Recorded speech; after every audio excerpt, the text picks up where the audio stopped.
business has picked up in more ways than I can possibly imagine. We got the slight hint when Cody Rhodes was on the Pat McAfee show, when Pat McAfee just simply said, I heard the big guy's coming back. Heard the big guy's going to be here soon. And we all anticipated, or we all wondered when that was going to happen. And long behold, Saturday night, at the conclusion of a very good, some things was kind of out of place, but a very good premium live event, we got the return of not just Jimmy Uso. No. We got the return of the man who I have been saying is behind this Bloodline 2.0, this rogue bloodline, and that will be indeed the final boss. This is Wrestle Talk with the franchise, and this happens to be the Bad Blood recap show. If you thought I was going to talk about the TV deal with AEW, you're wrong. If you thought I was going to talk about anything outside of Bad Blood, you were mistaken. I had intentions, depending on how this show was going to go, was going to probably talk about some more stuff. But all I'm talking about is Bad Blood and what happened at the conclusion of the Premium Live event and what happened that we did not see on the Premium Live event, but we did happen to see it on social media, and my thoughts behind the actions of one Kevin Owens. A lot of people are saying this is the heel turn. This is what we want. I've been saying my opinion on it, and I'm going to regurgitate it today. So, with no time to waste, let's dive right into Bad Blood itself. From the State Farm Arena in Atlanta, Georgia, Bad Blood, in my opinion, kind of did live up to what we expected. I think out of all the predictions that I had, only one of them I think was wrong, which was Finn and Priest. I did think Priest was going to lose. But some stories were closed, one being CM Punk and Drew McIntyre, and others have continued so much. There is some takeaways from here. We did get a historical announcement, which I'm going to dive into, and I'm going to give my thoughts on why they're doing what they're doing at Crown Jewel. Because of the play with Survivor Series. I'm going to give my thoughts, obviously, on all the matches. Normally, you know what we do. We do our match of the night, feel-good moment, OMG moment, performer of the night. I am going to still do that, but this time I actually want to go through each match briefly from the opening to the end. And you know, once I get to that end, I got a lot to say. So first things first, let's start off with the match of the night, which is the opening match, which was Hell in a Cell. The conclusion of Drew McIntyre versus CM Punk. This match we knew was going to be brutal. A lot of people, me, myself, wanted this to be the main event. Literally was like, it has to be the main event because this is 27 years to the day of the original pay-per-view. Back then it was pay-per-view. The original Premium Live, Bad Blood, I believe it was in St. Louis with Undertaker versus Shawn Michaels. 27 years to the day, we were introduced to the structure known as Hell in a Cell. So a lot of us was under the impression, a lot of us thought and assumed that you had to have this be the main event. But when Pat McAfee said what he said, and then there was I believe The Rock had posted that he was in Georgia watching, I believe, a high school football game. With all the, I know people on social media have said like, oh, it's room, like there's, oh, Rock was in such and such place. But when The Rock actually tweets or makes an Instagram post stating where he is, it is a good chance he may appear on WWE television. And that's what we got. So the minute The Rock made that announcement or posted what he posted on Instagram, and then Pat McAfee said what he said. Well, first Pat said what he said, then The Rock did what he did. And then they made that announcement that the main event was going to be the tag team match. You knew something big was happening. We were getting something that was going to, I don't want to say overshadow Hell in a Cell, because from a performance-wise, from a in-ring match, Hell in a Cell was the match of the night. There's no other match that could top that. The moment is different. The match itself, hands down. And we got to give Drew McIntyre his flowers. I mean, say what you want to say. What JD said, you have to put Drew McIntyre in the conversation of Wrestler of the Year, because what he's been doing, the story that he's been telling with CM Punk, but all the different things that have gone on amongst that particular story. This is 10 months in the making that concluded on Saturday.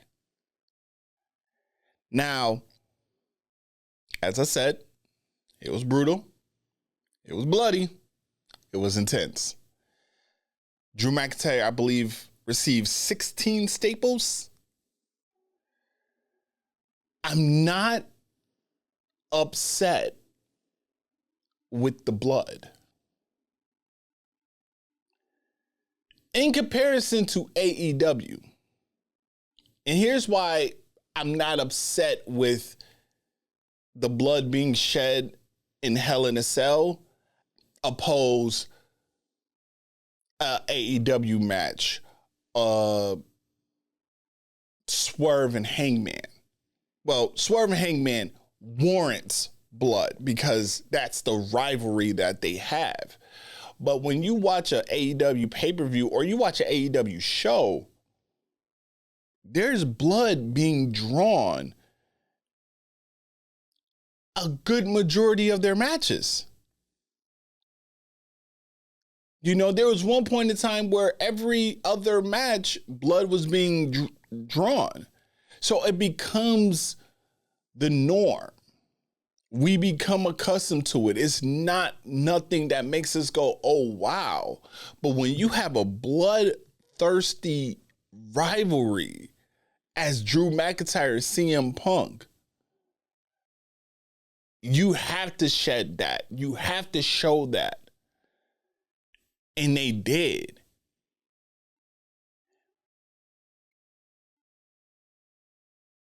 I was not mad when Drew McIntyre, I thought it was going to be a bag of thumbtacks, a bag of something, but it was a bag of the beads.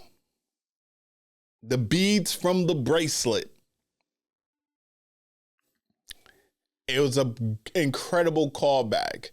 They did callbacks to various different things. They did the perfect shot of CM Punk putting the sharpshooter on Drew McIntyre. And you know where I'm going. If you are a wrestling fan and you've been watching wrestling for a long time, you know what I'm about to go to. WrestleMania 13. Bret Hart versus Stone Cold Steve Austin in the I Quit match. When Bret Hart had that sharpshooter on Stone Cold, and Stone Cold was a bloody mess, and it's the iconic shot of Stone Cold pressing himself up, blood rushing through just the blood rushing, and he's just so intense. Call back to that. Michael Cole and Corey Graves did a lot of callbacks to old things in the past, dating to historical moments in wrestling history that happened in Georgia, along with the history of the Hell in a Cell, along just throughout the whole night. They were telling historic things that have happened in the state of Georgia that was not WWE related, And it was a good thing. It was great to see that because it gives us wrestling fans that nudge to be like, I appreciate it. CM Punk hits Drew McIntyre with the go to sleep to end the match. But the one spot that was crazy was when Drew McIntyre went for the Claymore. CM Punk moved out the way and Drew McIntyre hit his back on the steel steps. I swear, when that happened, my body, oh shit. Cause you felt it. The sacrifice that these two made on their bodies. I tip my hat off to them. I really do, because they put their bodies on the line for this, to tell this story. And you've seen the results. You've seen Drew McIntyre's back. He had scars on his back, cuts on his back. CM Punk was bloody. And say what you want to say, CM Punk is proving all the naysayers, all the ones that wanted to see him fail in the WWE. He's proving y'all wrong every time he steps in the ring. He's frail. He's injury prone. All of this stuff. It's very ironic how the only time, there's knocking that CM Punk stays healthy. Because if a CM Punk is healthy, the matches that will be told, the stories will be incredible. So now the question is, with the match concluding, what's next for both people? What's next for Drew McIntyre? What's next for CM Punk? I was under the impression, and I still think, we may not see Drew McIntyre for some time. I don't think you need to do that. The only downside was I didn't like that at the conclusion of the match, you seen Drew McIntyre up. You seen Drew McIntyre looking distraught. I would have had it where Drew McIntyre was like carried or stretchered off to write him off, because what are you going to do come Monday? Are we going to see Drew McIntyre? If we see Drew McIntyre Monday, I'm going to really be interested in what they're going to do in telling his story moving forward. Where does CM Punk go moving forward? But it was a great opening to the match, a great opening to the show, because it was literally, once they did that, it was Okay, top that. And the next match wasn't so much. And that was Nia Jax defending her women's title against Bayley. I feel like their match at SummerSlam 1,000 times better than this one. I don't know I'm not sure what happened after between the Punk match and the tag team match. But the matches in between, this match,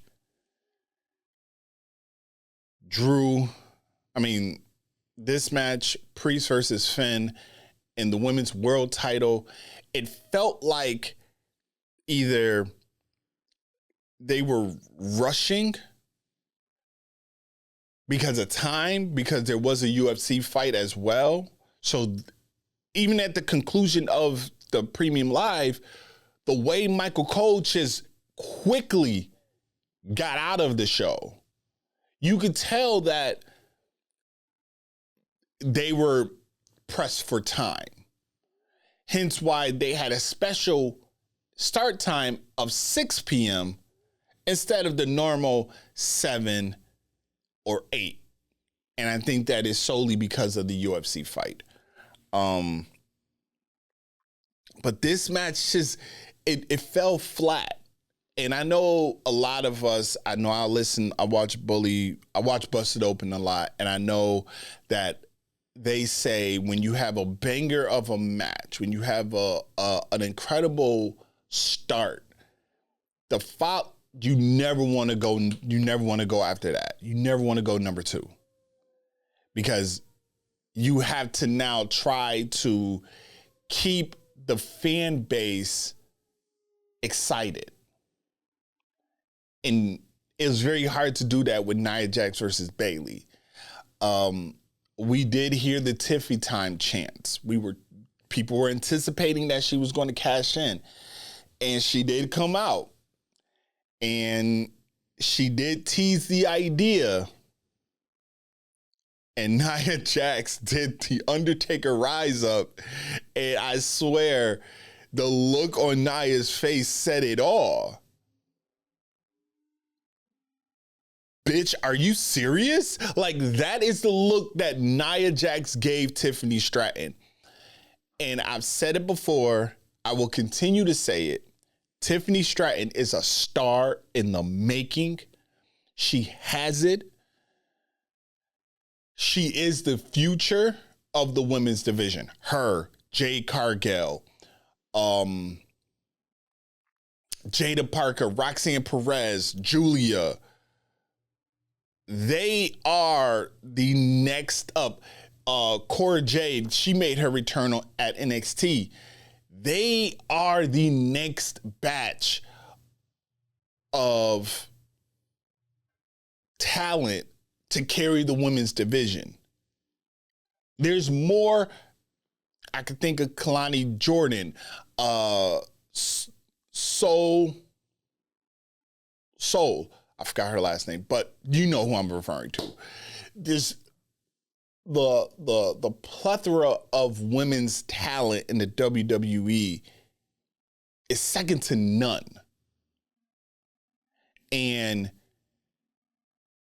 Tiffany Stratton, Jade Cargill, I believe will be leading that charge for the next generation of women's wrestlers in the WWE. But this match fell flat to me. It did. We did see Nia Jax did retain, but it just fell flat. And I wonder what's going to happen next.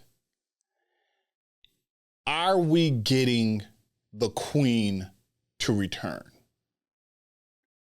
Is Charlotte Flair returning soon?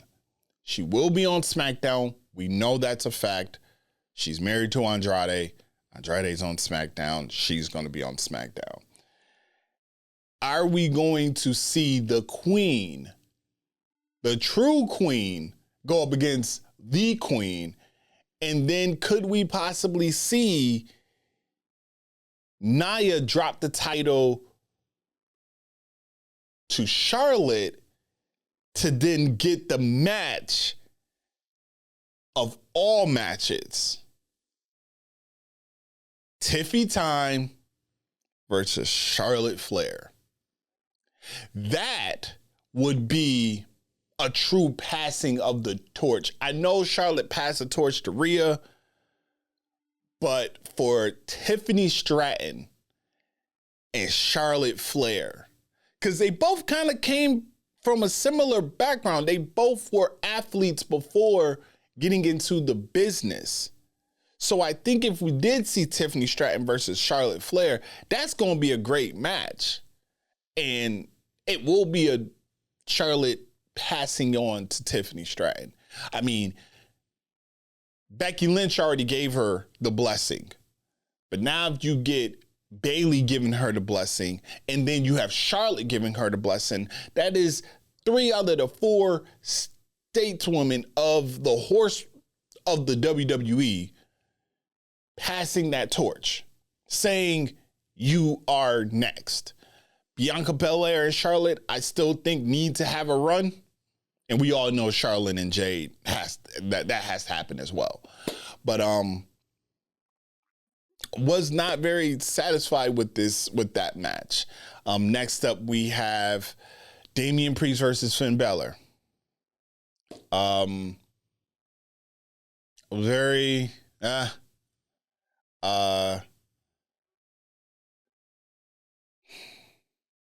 don't think that we're going to see the last of these two competing against one another.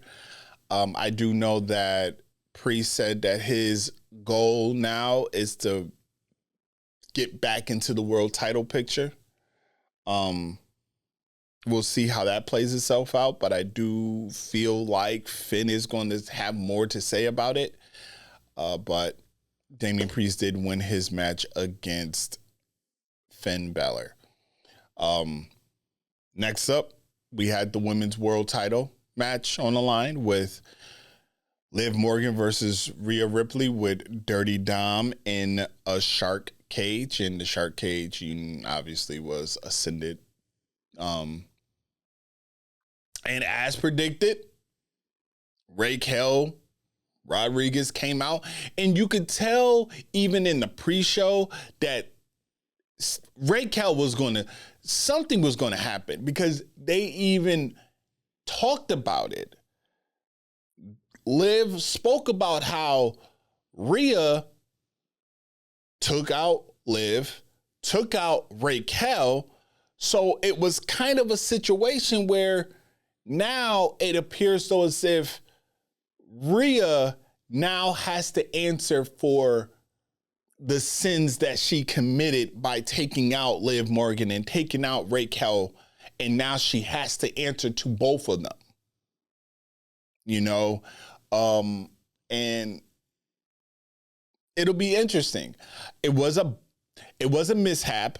I was about to say botch. It was a mishap in the ending of the match, because it appeared though as if the bell had rung and Raquel put Liv on Rhea Ripley.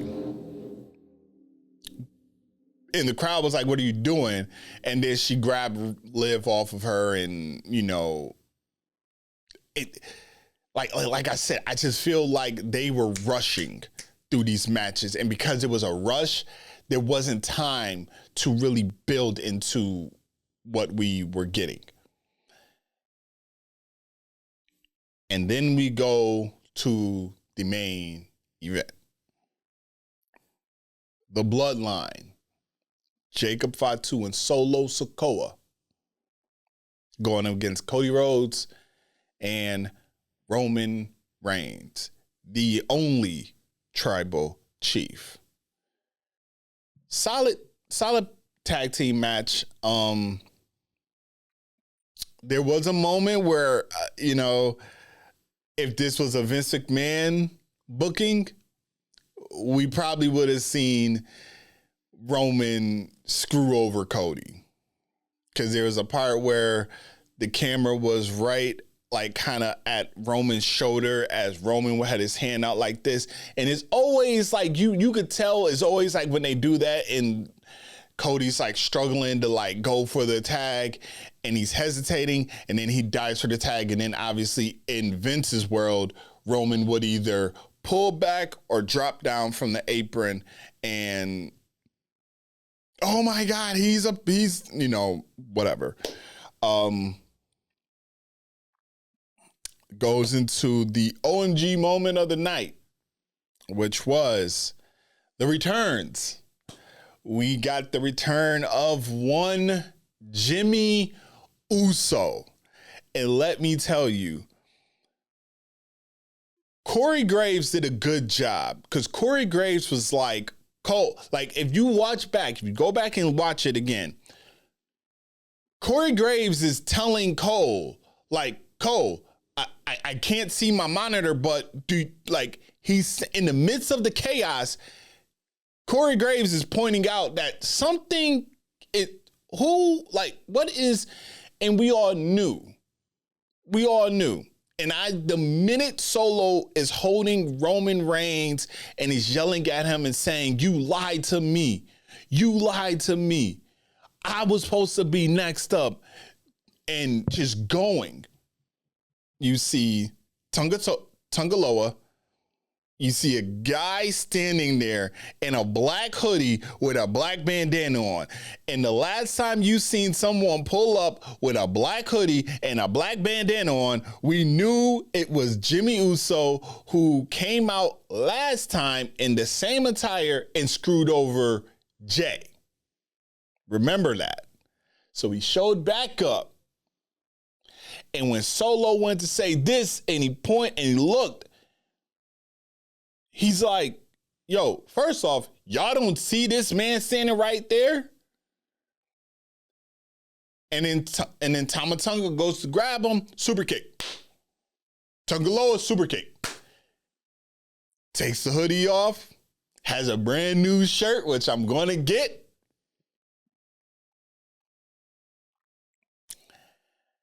They not the ones.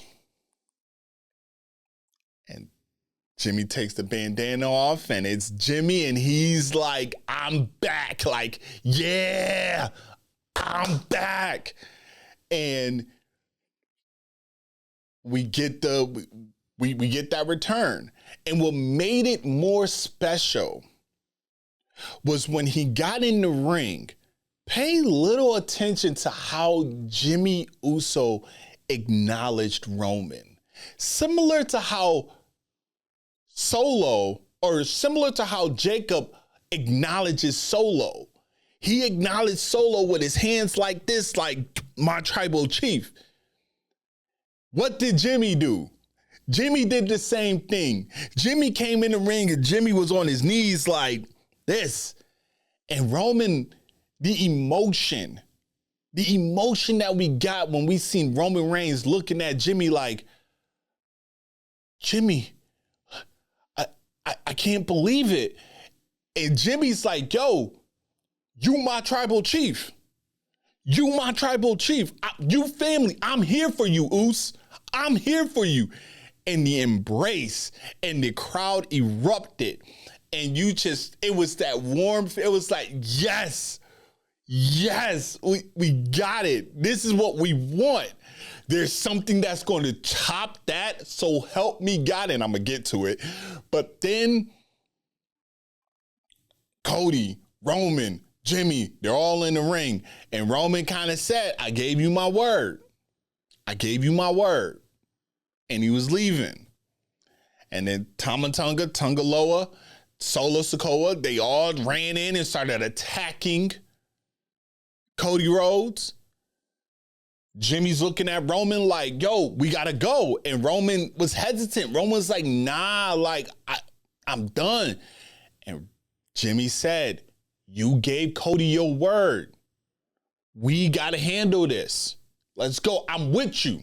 Whatever you do, I'm with you. And he said, let's go. They came in the ring, laid him out, wiped him out. Roman grabs that belt, looks at it, misses it. It's the one thing next to the Ulufala, the one thing that makes Roman Reigns whole is that title. And he hands it to Cody.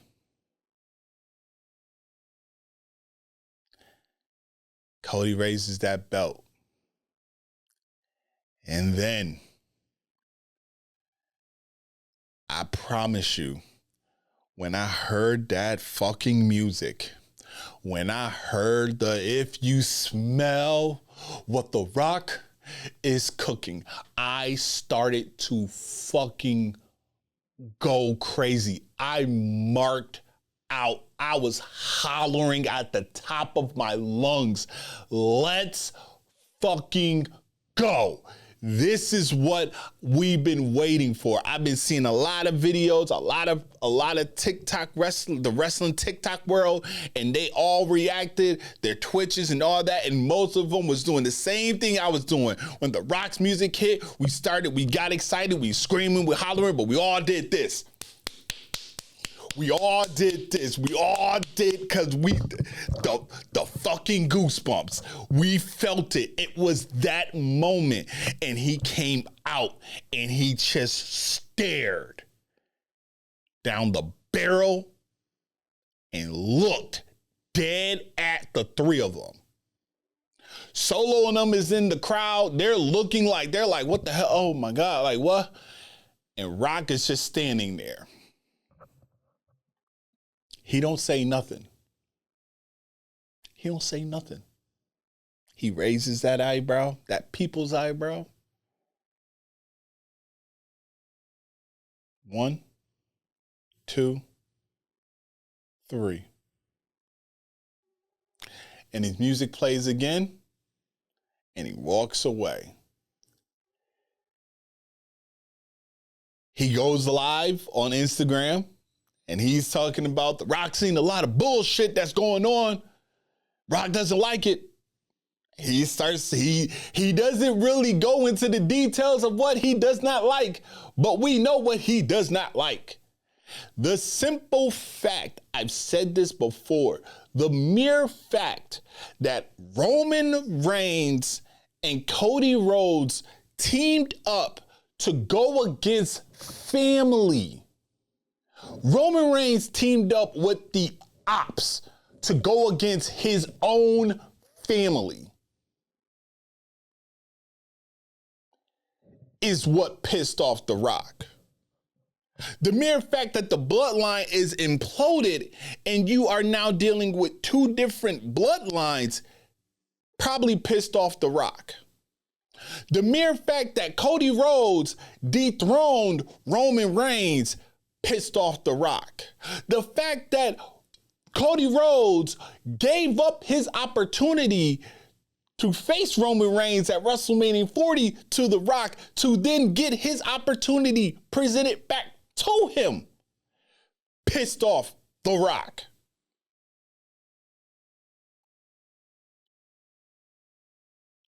We are about to embark on the greatest run, end of 2024 to probably April of 2025 of this bloodline story. And now the talk is a lot of people, Jalil, you being one of them, because I did say I was going to address this, is the thought of potentially a triple threat match at WrestleMania with The Rock, Roman Reigns, Cody Rhodes. In the words of Stone Cold Steve Austin, not happening.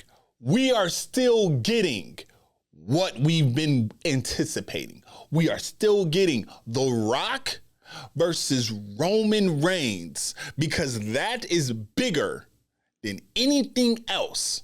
Because as I've been alluding to so many times, The Rock is who Solo, Jacob, Tamatonga, Tungaloa have been getting the word from. Do not get it twisted.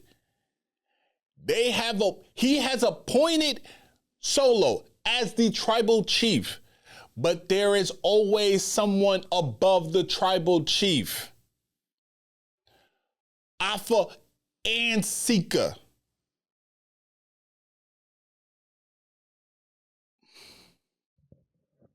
are gone. Who is now the elder?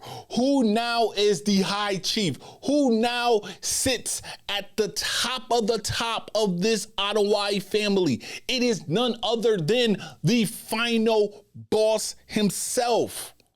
So if Roman Reigns versus The Rock is for anything, it is for that position. Not that of the tribal chief, but that of the high fucking chief. So we are getting that at WrestleMania. You know what else we're getting at WrestleMania? We're getting Randy Orton versus Cody Rhodes. Now, let's talk about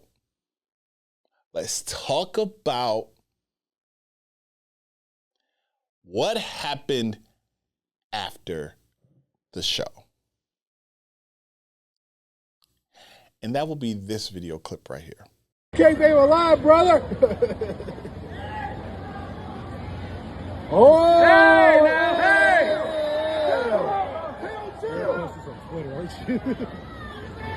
Oh, shit! What? Oh, fuck! Kevin, no! Kevin! Calm down! Kevin, what the fuck are you doing? You can't do that! Kevin! Kevin Owens, quote unquote, heel turn. Ladies and gentlemen, I don't consider it to be a heel turn.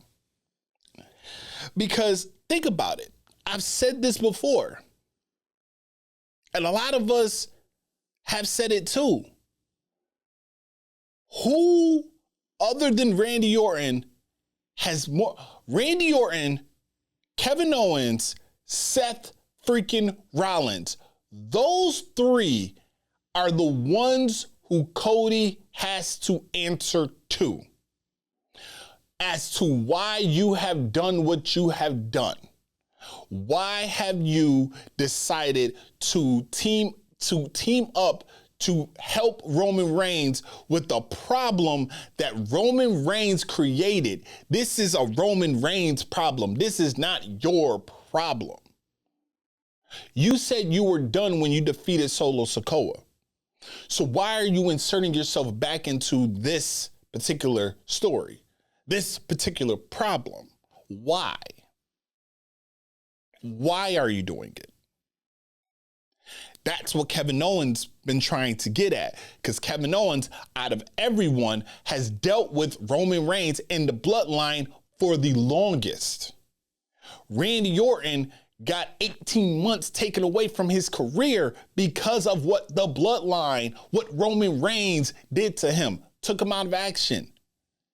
And we all know Seth Rollins and Roman Reigns is like Joker and the Batman. We all know that those two are going to eventually cross paths again, because Roman Reigns, in order to eclipse and be at that level of greatness, he has to beat Seth Rollins, the one person who he hasn't really had his number.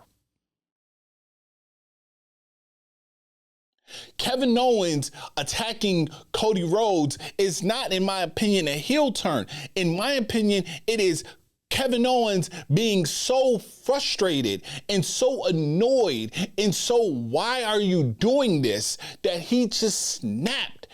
Everyone understands that. I just mentioned Batman and the Joker. It is like as we were kids. Growing up as kids, we all loved Batman. As an adult, we realized the Joker was right. The Joker's mindset, the Joker's take on the world and society and everything, Joker made more sense. Then once you really get down to the nits of it, That man was kind of an asshole. I say all that to say, how many times have you seen something that going on with your friends and you're looking and you're just like, why are you doing this? Why are you doing this? Matter of fact, I'm going to give you a personal story. And if the ace happens to see this, he knows exactly what I'm talking about because he was the one that did it. I was love struck. Okay? Love struck. And I went back. I circled the block. Okay? And I circled the block, and the particular person that I circled the block with really, I mean, there was a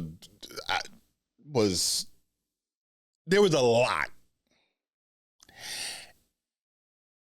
And he called me up one day as I was leaving her house, calls me up.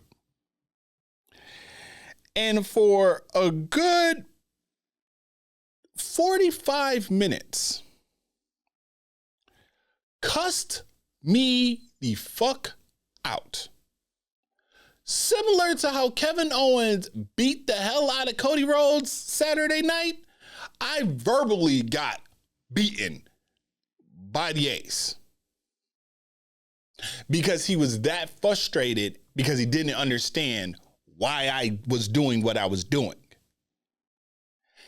Kevin Owens, so frustrated, does not understand why Cody Rhodes is doing what he's doing. Why were you just, because now you are about to be embarked on hell. And everybody's thinking triple threat. Everybody's thinking Kevin Owens, Cody Rhodes, this is what's going to happen. Okay, cool. I've said it before. I'll say it again. In the words of the podfather himself, Don Tony, we're taking scenic routes to get to Randy Orton versus Cody Rhodes at WrestleMania. Because see, now what's going to happen, we may see Randy Orton versus Kevin Owens. Because Randy Orton may go to Kevin Owens. Because remember when I said that Kevin Owens was going to go to Randy Orton and be like, why did you do this? Or Kevin Owens was going to get turned on by Randy and it would start to build that sense of Cody Rhodes going to Randy, like, why did you do that? And then Randy turns on him. That, I think we're going to flip it. Randy's going to go to Kevin like, why did you do what you did? And then we're going to get Randy versus Kevin for some time. Because do we really think that we're going to get Kevin Owens versus Cody Rhodes again? We may. But think about it. Crown Jewel, which I haven't talked about. Crown Jewel, main event, or Crown Jewel, WrestleMania, Crown Jewel, Survivor Series, main event. Those are the last three big events of 2024. Then we have the Royal Rumble. Maybe Elimination Chamber and WrestleMania. So when are you going to fit Cody Rhodes versus Kevin Owens? You could do it at Saturday Night Main Event. You could. You're not doing it at Crown Jewel because they announced what was happening at Crown Jewel. So when are you going to do it? You're doing that at Survivor Series? I think you're going to see Cody Rhodes involved in the Bloodline Civil War. Because I think we're going to see Roman. You've seen Jimmy. Cody Rhodes. Jay. And Sammy against Tama Tonga, Tungaloa, Jacob Fatu, Solo Sikoa, and The Rock. I can see that happening. So when are you going to get Kevin Owens versus Cody Rhodes? When? I think it was frustration. I think many people can relate to why Kevin Owens reacted the way he did. Now, remember when I talked about the moment? The OMG moment obviously goes into goes into the return of Jimmy and the final boss. The feel-good moment was seeing Jimmy Uso and Roman Reigns reunite. Because like I said, to see Roman Reigns feel like he was on this island, he said it, I'm a man with no country. I would have rather him say, my island is gone. I'm a man on an island alone. But to see Jimmy Uso there and to see, like I said, see Jimmy Uso say, I'm here. You my tribal chief. And to see that embrace. Unbelievable. But when Jey Uso reunites with the Bloodline, the original Bloodline, especially Roman Reigns, everybody knows him and Jimmy gonna reunite. It's gonna be good. But when him and Roman embrace, it might be a tearjerker, because the path that Jimmy has gone, the path that Jey has gone, Jey has carved himself a path of I won't call it legendary, but he's carved his own path. He is one of the top stars. But he has to realize this is family business and we need you back. And trust me, that story is going to be so beautifully told, because it is going to be Jey Uso battling, I can't do it. I can't do it. I'm not doing it. It's this constant, I can't do it. I'm not doing it. You're going to see a Cody Rhodes might show up on Raw to try to bring him. Cody Rhodes is going to talk to Sami Zayn. Sami Zayn's going to talk to him like, hey, man, maybe we need to do this. And we need to get back. Because it is rumors that Dirty Dom is going to be the one to dethrone Jey Uso for the Intercontinental title. How can that be told? Obviously, Rhea Ripley is going to play the Rhea Ripley storyline with Jey Uso is going to be a major role that is going to be played into why Dirty Dom and Jey Uso is going to compete. And if they compete for the Intercontinental title, I will not be surprised that Dirty Dom wins that Intercontinental title. I just won't be. He had his rub. He got his title. He got his single push. He got that Intercontinental title. Rikishi can sit there and say whatever the hell he wants to say. Funny, I cannot wait to see what he has to say about Jimmy Uso coming back now. People better follow up and be like, yo, what was that tweet that you posted? And hold his ass to the fire, because he has some explaining to do. But to see that, and to see when Jimmy and Jey and Roman and Honorary Uso come together and we see that forge happen, let me tell you guys, it's going to be something that we are going to be talking about this for years to come. I've always said, this is the greatest story in wrestling history. It is. And it's only getting better. Right when we think that this shit is like, oh man, this shit's going to be whack. This shit's going to be played out. They turn around and say, nope, we got you. We got you. So I'm very interested to see what happens moving forward with this story. There's so many things to be told. What does this mean for Kevin Owens? And what does this mean for Kevin Owens? What does The Rock have to say about what happened? Are we going to get something at the end? Are we going to get something on SmackDown? Is he going to appear on SmackDown? We know Roman Reigns' schedule for SmackDown. He's going to be there. So are we going to get a return of, we've got the return of Jimmy Uso. Are we finally going to see the Wise Man back? Hell, the promo showed, a video package showed Roman Reigns with Paul Heyman. So why is the Wise Man not back in the fold?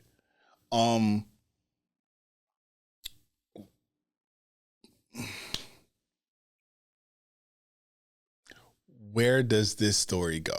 You have so many different ways you could tell it. Before I wrap up, final thoughts. What happens within the universe? What happens with Rhea Ripley now that Raquel Rodriguez is back? Where do we see this going? As I said before, I feel like Raquel is the heater for Liv Morgan. Is Tiffany cashing in soon? That is a big question. I don't think it's going to happen soon, because I think that we may see a returning Charlotte Flair. Where does CM Punk go from here? I already gave you my thoughts on Cody Rhodes and Kevin Owens, and what does the return of the Final Boss mean for Cody Rhodes, and more importantly, the entire bloodline, because he is the high chief, in my opinion. Before I wrap up, I do want to talk about Crown Jewel, because that is the next premium live event, November 2nd.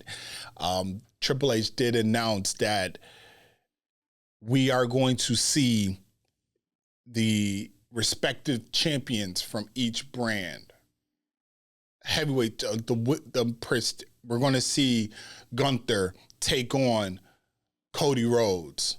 We're going to see We're going to see Liv Morgan take on Nia Jax. The titles are not on the line. They're competing for the Crown Jewel title. It will be represented at Crown Jewel. It's very similar to the world's greatest Royal Rumble. I think this is because Survivor Series War Games is based around War Games. It's not the traditional Survivor Series. And at one point, it wasn't it used to be the battle of the brands. So if you remember, it was the WWE champion going against the Universal champion. It was the Intercontinental champion going against the United States champion. It was the Raw Women's champion going against the SmackDown Women's champion. It was the tag teams going against each other. I think because Survivor Series is now just War Games, I'm not sure if we're going to get any of the traditional Survivor Series matches. I think because of that, you are now doing this. I think Crown Jewel will be kind of the battle of the brands. We do see those matches are been announced. We may see the Intercontinental champion go against the United States champion. We may see, these things happening at Crown Jewel, to then once we get into Survivor Series itself, we may see the traditional Survivor Series matches, and then War Games itself is the Bloodline War Games. That's just my thoughts. That's just what I think is going to happen.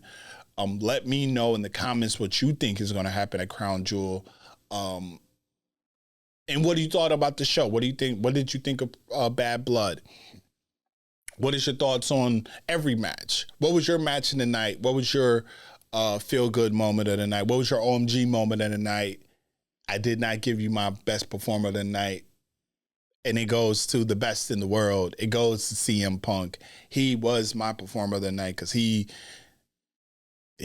put on an incredible match with Drew McIntyre. So that's who I have as my performer of the night. But let me know what you guys thought of the show itself. Leave it in the comments below. This is it for the Bad Blood recap show. You can tell my voice is starting to go out because I'm so excited, so hyped for what we have going on in wrestling right now. Turning up the gear. This is what we wanted. We were anticipating and wondering when The Rock was going to return, and he's back, and we know what to expect. The question is how is it going to be told? Are we going to get Rock versus Rome? Are we going to get Rock versus Cody? Obviously, we're going to get it before WrestleMania. And just what's next in the world of the WWE? Let me know in the comments below. Make sure you follow us on Instagram at RCW_podcast. That's also the same handle on Threads. Make sure you follow the Ace. I know he did say that he was dropping some new content this week, so make sure that you follow him on his Instagram page, RCW_Ace. I am out till next week. I will be talking about some AEW stuff next week, the TV deal and all that bullshit that happened. Because I got some thoughts on that, but I'm not gonna give it now because obviously this is all about Bad Blood. I am out till next week. Later.